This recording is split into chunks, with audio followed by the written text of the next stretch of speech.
You are watching Man's Dark Nature, where true crime actually meets the truth. We cover unsolved murders, reopened cold cases, and those twisted domestic crimes that still haunt families today. No jump scares here or cheap sensationalism, just the dark, uncomfortable facts, backed by solid research and investigation.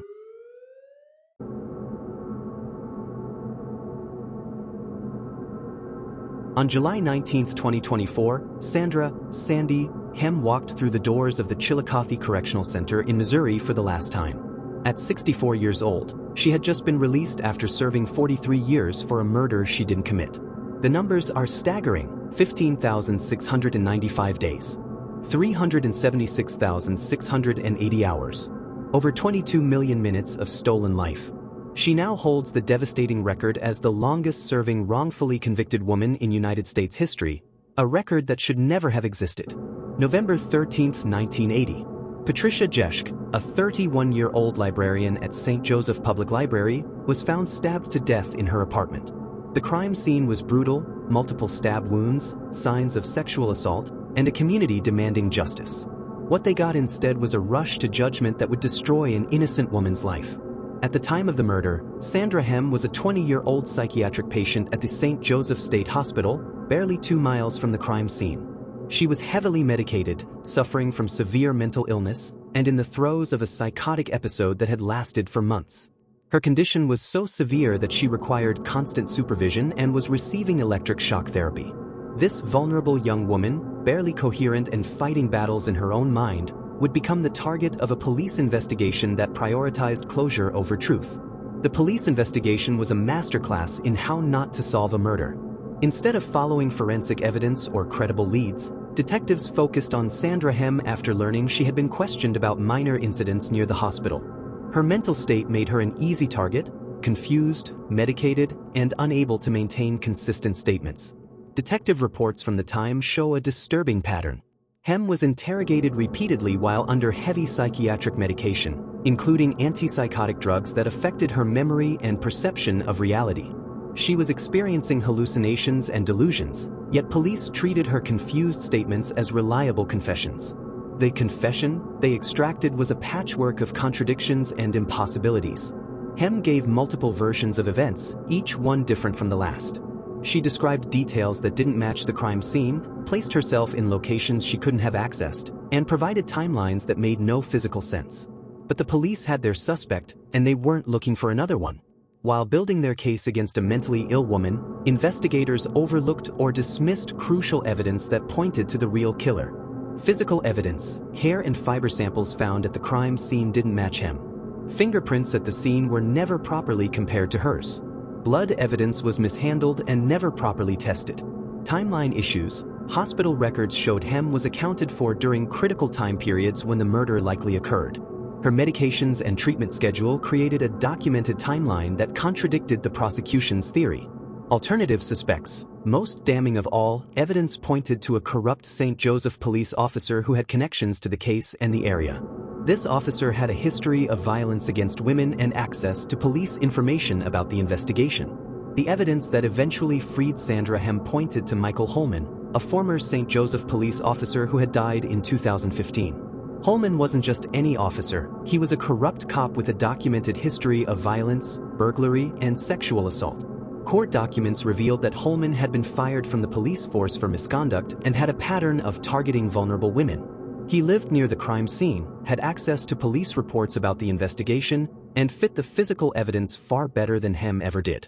Most chilling of all, Holman had been using a pickup truck that matched witness descriptions of a vehicle seen near Jeschke's apartment on the night of the murder. This truck was never properly investigated during the original case. While Sandra Hem spent her 20s, 30s, 40s, 50s, and early 60s behind bars, Holman lived free until his natural death. He attended family gatherings, held jobs, formed relationships, and enjoyed everything that makes life worth living, all while knowing an innocent woman was paying for his crime. Sandra Hem's trial in 1981 was less a search for truth than a confirmation of predetermined guilt. The prosecution's case rested almost entirely on her coerced confession and the testimony of jailhouse informants, notoriously unreliable sources who often lie for reduced sentences or better treatment. Her defense was catastrophically inadequate. Court-appointed attorneys failed to challenge the reliability of her confession, didn't properly investigate her mental state at the time of questioning, and never raised questions about the physical evidence that didn't match their client. The prosecution painted Hem as a dangerous killer, glossing over her severe mental illness and the circumstances of her confession. They presented a narrative that satisfied the public's desire for justice while ignoring the glaring holes in their case. The jury, not informed of the problems with the investigation or the existence of alternative suspects, convicted Hem of first-degree murder. She was sentenced to life in prison without the possibility of parole, a death sentence by another name. Sandra Hem's 43 years in prison weren't passive time served. They were 4 decades of fighting a system determined to maintain its lie rather than admit its error. Multiple appeals were filed over the years, each one revealing more problems with the original investigation and trial. Evidence of prosecutorial misconduct emerged. Questions about the reliability of her confession grew louder. Alternative theories about the real killer gained credibility. But the system has an incredible capacity to protect itself. Appeals were denied on technical grounds. New evidence was dismissed as too little, too late. The courts seemed more interested in preserving the finality of conviction than in ensuring its accuracy. Throughout it all, Hem maintained her innocence. Prison records show her exemplary behavior, her efforts to improve herself through education and programs, and her unwavering insistence that she didn't kill Patricia Jeschke. The break in Hem's case came through the Innocence Project and advances in forensic science that didn't exist in 1980. DNA testing of evidence from the crime scene excluded Hem as the source of genetic material found on the victim. But DNA alone wasn't enough. It took years of additional investigation to identify Michael Holman as the likely perpetrator. Investigators had to reconstruct the movements of a dead man, trace evidence that was decades old, and build a case that the original investigators should have built in 1980. The new investigation revealed the stunning extent of the original failure.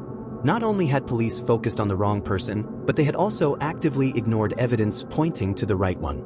It wasn't just incompetence, it was willful blindness to truth in service of a narrative. Even when presented with overwhelming evidence of Hem's innocence, the state of Missouri fought to keep her imprisoned. Attorney General Andrew Bailey's office opposed her release, arguing that she should remain behind bars despite the evidence proving she didn't commit the crime. This opposition revealed the system's true priority: protecting institutional credibility over individual justice. Admitting Hem's innocence meant admitting 43 years of error, potentially opening the door to massive civil liability, and acknowledging that the real killer had lived free while an innocent woman rotted in prison. Judge Ryan Horseman eventually ordered Hem's release, stating that the evidence of her innocence was clear and convincing. But even then, the state tried to keep her imprisoned on unrelated charges, adding insult to decades of injury. When Sandra Hem walked free in July 2024, she emerged into a world that had moved on without her. The 20-year-old psychiatric patient who entered prison in 1981 was now a 64-year-old woman who had missed her entire adult life.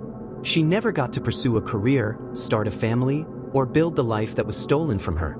Her father died while she was imprisoned, never seeing his daughter's vindication. Decades of birthdays, holidays, milestones, and memories were sacrificed to maintain a lie. The financial cost to taxpayers was enormous. Housing a prisoner for 43 years costs well over $1 million, not counting legal fees, appeals, and eventual compensation. But the human cost was immeasurable. Sandra Hem's case isn't just about one wrongful conviction. It's about a system that prioritizes conviction over truth, finality over accuracy, and institutional protection over individual justice. Her 43 years behind bars represent the ultimate failure of American criminal justice. The case reveals how vulnerable populations, the mentally ill, the poor, those without strong advocates, become easy targets when police need to solve high-profile crimes. It shows how confirmation bias can blind investigators to evidence that doesn't fit their theory. Most importantly, it demonstrates how the system's resistance to admitting error can perpetuate injustice for decades. While Sandra Hem finally tasted freedom, the questions her case raises remain unanswered. How many other Sandra Hems are sitting in cells right now, maintaining their innocence while the real killers live free? How many cases from the 1980s, 1990s, and 2000s involved the same investigative failures but lack the DNA evidence needed to prove innocence? Her record as the longest-serving wrongfully convicted woman in America should be a source of shame, not just for those who put her there, but for a society that allowed her to remain there for 43 years. Because in the end, Sandra Hem's real crime wasn't murder, it was being vulnerable when the system needed someone to blame.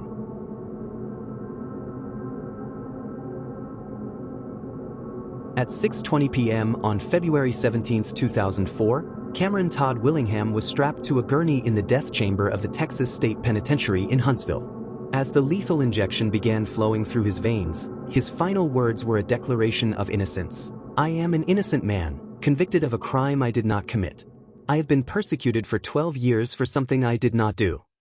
14 minutes later, he was dead, executed by the state of Texas for a crime that never happened.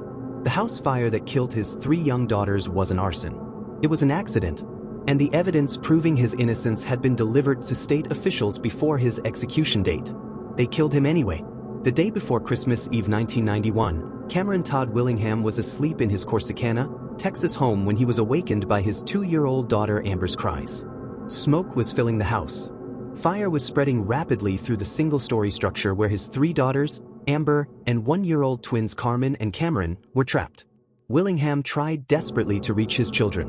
He suffered smoke inhalation and burns on his upper body attempting to get to them through the flames and toxic fumes. Neighbors who witnessed his rescue attempts described a frantic father trying everything possible to save his babies. The fire department arrived to find Willingham outside, screaming for his children. Firefighters found the 3 girls' bodies in a back bedroom. Amber, the oldest at 2 years old, had been trying to escape. Her body was found near the door. The twins were found in their cribs. What should have been treated as an unspeakable tragedy, a father losing his 3 children in an accidental house fire, instead became the foundation for a murder prosecution based on junk science and tunnel vision. The fire investigation that followed was a textbook example of confirmation bias masquerading as forensic science. Fire investigators, using techniques that would later be thoroughly debunked, declared the fire intentionally set based on patterns they claimed indicated the use of accelerants.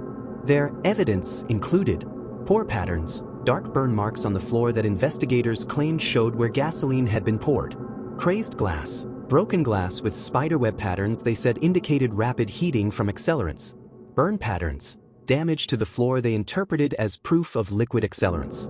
Every single one of these indicators would later be proven scientifically worthless.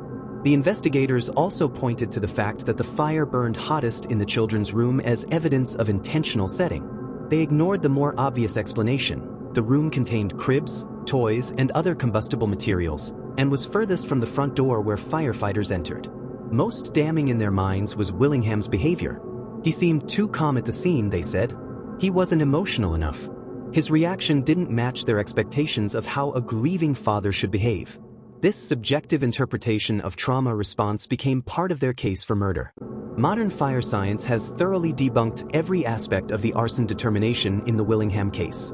The patterns investigators interpreted as evidence of accelerants are now known to occur in any hot fire, regardless of cause. The actual cause of the fire was almost certainly electrical. The Willingham home had faulty wiring, space heaters running throughout the house, and extension cords creating dangerous electrical loads. On a cold December night, the family was using multiple heating devices that put enormous stress on an inadequate electrical system. The pour patterns were actually normal burn patterns caused by intense heat. The crazed glass occurs in any structure fire. The concentrated damage in the children's room was explained by the fuel load and ventilation patterns, not intentionally set accelerants. No accelerants were found at the scene. No evidence of arson exists using modern scientific standards. The fire was a tragic accident that killed 3 innocent children and destroyed their father's life.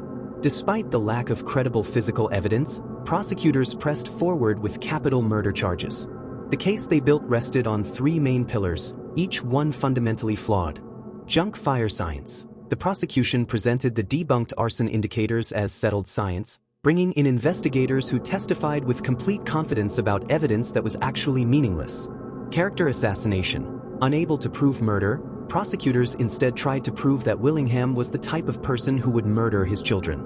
They highlighted his troubled past, his drinking, his fights with his wife, and his heavy metal music preferences as evidence of his murderous character. Jailhouse informants. Multiple prisoners claimed Willingham confessed to them while awaiting trial. These informants, facing their own serious charges, had obvious incentives to lie in exchange for consideration from prosecutors. Willingham's defense team was catastrophically unprepared for the scientific complexity of the case. Court-appointed attorneys with no background in fire science accepted the state's arson determination at face value, never questioning the reliability of techniques that were already being challenged in forensic circles. They failed to consult independent fire experts who could have debunked the arson theory. They didn't adequately challenge the character evidence or the reliability of jailhouse informants. Most importantly, they never developed an alternative theory of the case that explained the fire as the accident it actually was. The defense strategy seemed to be hoping the jury wouldn't vote for death rather than proving innocence. It was a fatal miscalculation. Cameron Todd Willingham's trial in August 1992 was less a search for truth than a community's expression of outrage over the deaths of 3 children. The prosecution painted him as a monster who killed his babies for insurance money, though the policies were small and wouldn't have covered his debts. Fire investigators testified with absolute certainty about their arson determination, presenting their conclusions as established scientific fact. Jurors heard about pour patterns and accelerant burns without any suggestion that these interpretations were questionable. The character evidence was devastating. Prosecutors presented Willingham as an abusive husband, a drunken loser, and a man capable of infanticide. The defense offered little to counter this narrative or humanize their client. Most damaging was testimony from jailhouse informant Johnny Webb, who claimed Willingham confessed to him in detail. Webb, facing his own charges, described conversations that sounded too convenient and detailed to be believable, but the jury believed them. The verdict was guilty of capital murder. The sentence was death. During Willingham's 12 years on death row, the scientific foundation of his conviction crumbled piece by piece. Fire science evolved rapidly in the 1990s and early 2000s, with researchers publishing study after study debunking the techniques used to convict him. By 2004, the methods used to declare the Willingham fire arson were widely discredited in the scientific community.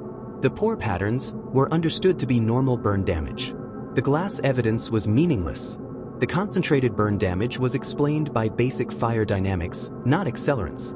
But scientific evolution didn't translate to legal relief. Appeals courts were reluctant to second-guess the experts who testified at trial, even as those same techniques were being abandoned by competent fire investigators. In 2004, just before Willingham's scheduled execution, renowned fire scientist Dr. Gerald Hurst reviewed the case at the request of defense attorneys. His conclusions were unequivocal. There was no credible evidence the fire was arson. Hurst's report systematically demolished every aspect of the original arson determination.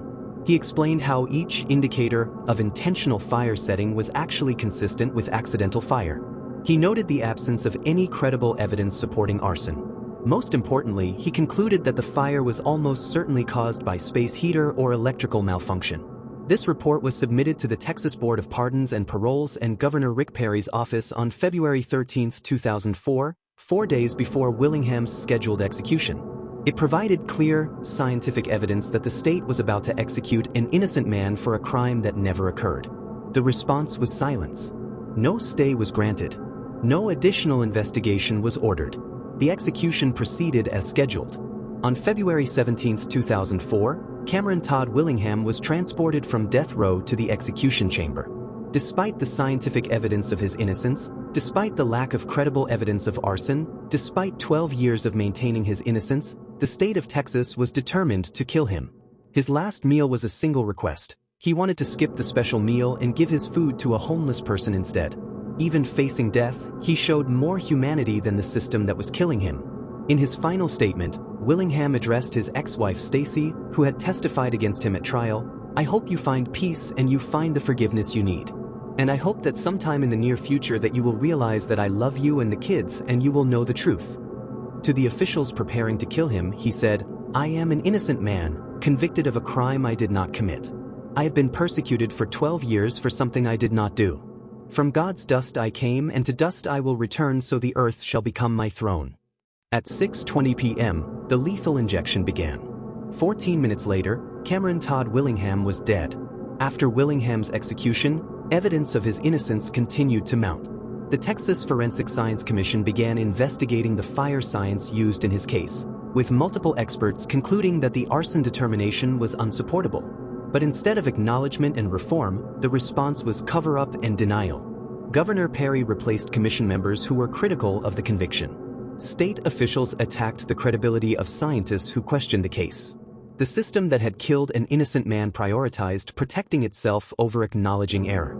The Innocence Project and journalism investigations revealed the extent of the scientific problems with the case. They showed how jailhouse informants had been incentivized to lie. They documented the inadequate defense representation and prosecutorial overreach. Yet Texas officials maintained that justice had been served. They couldn't admit that the state had committed the ultimate injustice, executing an innocent man for a crime that never happened. The Willingham case represents the ultimate failure of the American justice system. 3 children died in an accidental fire caused by faulty wiring or space heater malfunction. Their father was then murdered by the state for a crime that existed only in the flawed interpretation of discredited fire science. 4 lives were lost: Amber, Carmen, Cameron, and Cameron Todd Willingham. The first 3 were victims of a tragic accident. The 4th was a victim of a justice system more interested in closure than truth, more committed to finality than accuracy. The case exposed the dangers of junk science in criminal prosecutions, the unreliability of jailhouse informants, and the inadequacy of indigent defense representation in capital cases. It showed how confirmation bias can lead investigators to see evidence that doesn't exist and ignore explanations that don't fit their theory. Most importantly, it demonstrated that the death penalty is irreversible even when applied to innocent people. Cameron Todd Willingham can never be brought back. His daughters can never know that their father was innocent of their deaths. The injustice can never be fully corrected. The Willingham case raises profound questions about capital punishment and criminal justice in America. If the state can execute an innocent man despite evidence of his innocence, what does that say about the reliability of the system? If officials can ignore scientific evidence to protect their convictions, what hope do other innocent defendants have? How many other people are on death row for crimes that never happened? How many have already been executed based on the same junk science that killed Willingham? How many families have been destroyed by a system that prioritizes conviction over truth? The case also raises questions about accountability. The investigators who declared the fire arson based on discredited methods faced no consequences. The prosecutors who built a capital case on junk science suffered no sanctions. The officials who ignored evidence of innocence before the execution experienced no accountability. Cameron Todd Willingham died proclaiming his innocence because he was innocent. The fire that killed his daughters was a tragedy, not a crime. The decision to execute him despite evidence of his innocence was the real crime, one for which no one has ever been held accountable. In the end, the Willingham case stands as a monument to the fallibility of human judgment and the irreversibility of human vengeance. It serves as a warning that the power to take life should never be exercised when doubt exists, because some mistakes can never be corrected. The state of Texas killed an innocent man for a crime that never happened. That is Cameron Todd Willingham's legacy and America's shame.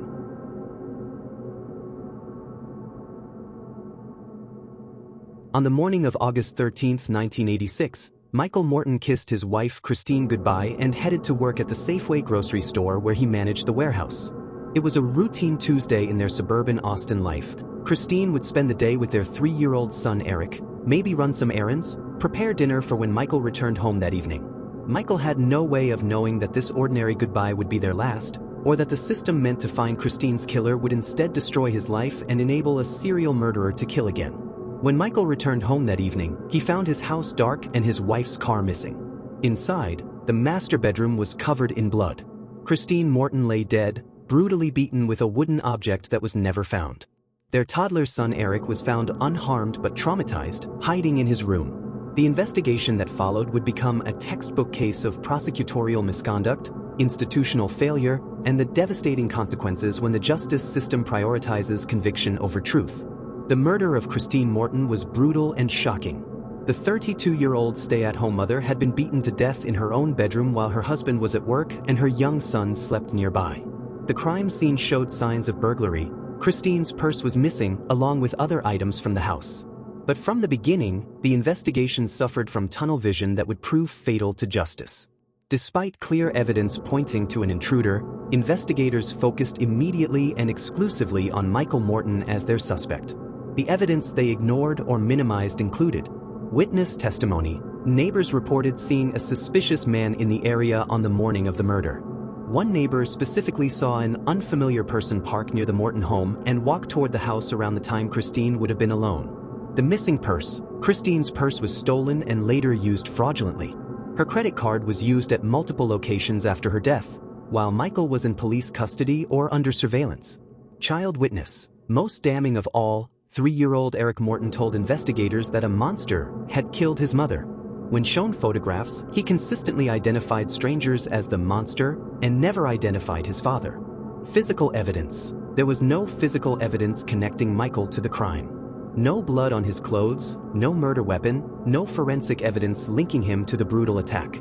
Despite the lack of evidence against Michael Morton and substantial evidence pointing to an unknown intruder, investigators and prosecutors quickly settled on the husband-did-it theory that dominates so many murder investigations. The theory was simple and satisfied common assumptions.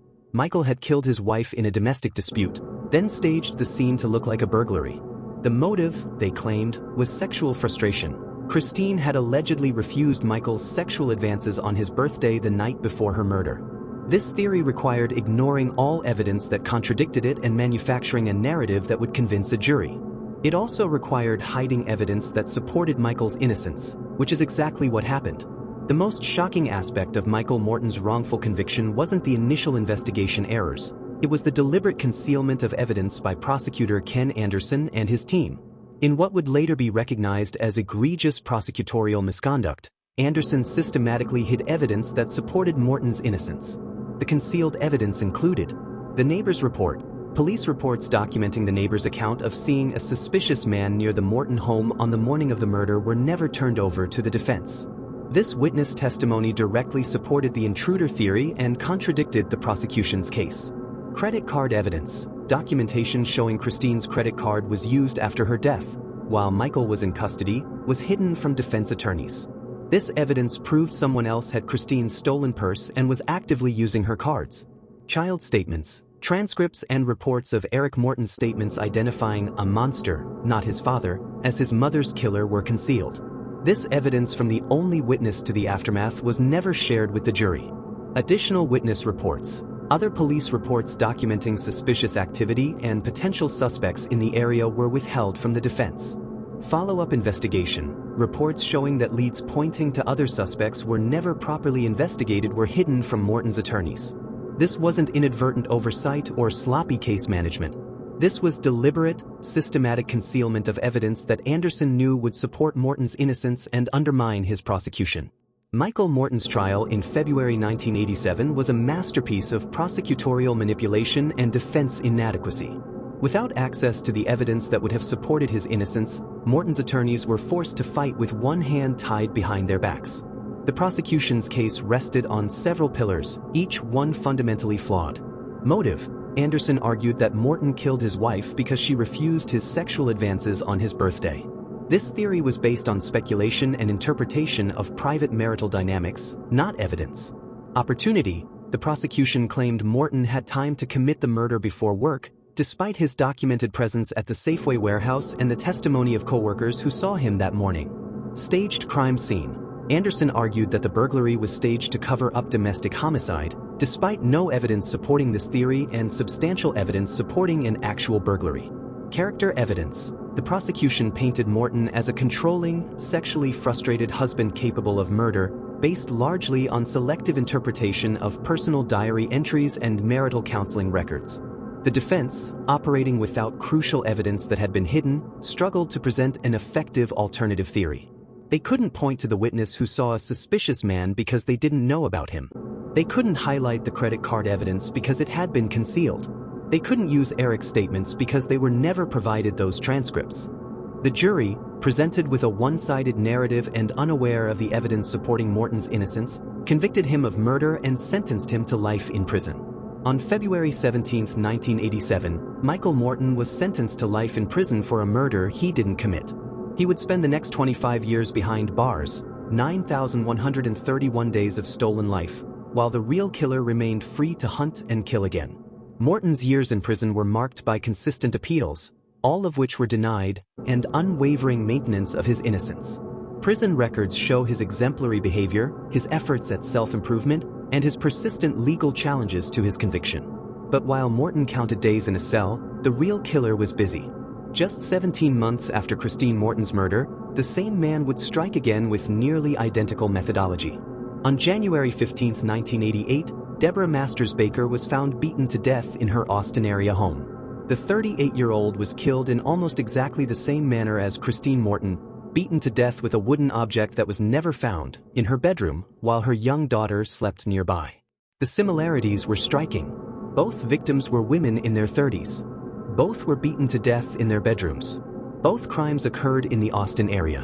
Both involved burglary. Both left young children unharmed as witnesses. Both crime scenes showed identical patterns of violence. If investigators had properly handled the Morton case, these similarities would have immediately connected the crimes and potentially saved Deborah Baker's life. Instead, the tunnel vision that convicted an innocent man enabled a killer to claim another victim. The Baker murder investigation also suffered from poor police work, and the case went cold. For over 2 decades, both murders remained solved, Morton and unsolved, Baker, while the real killer lived free among his community.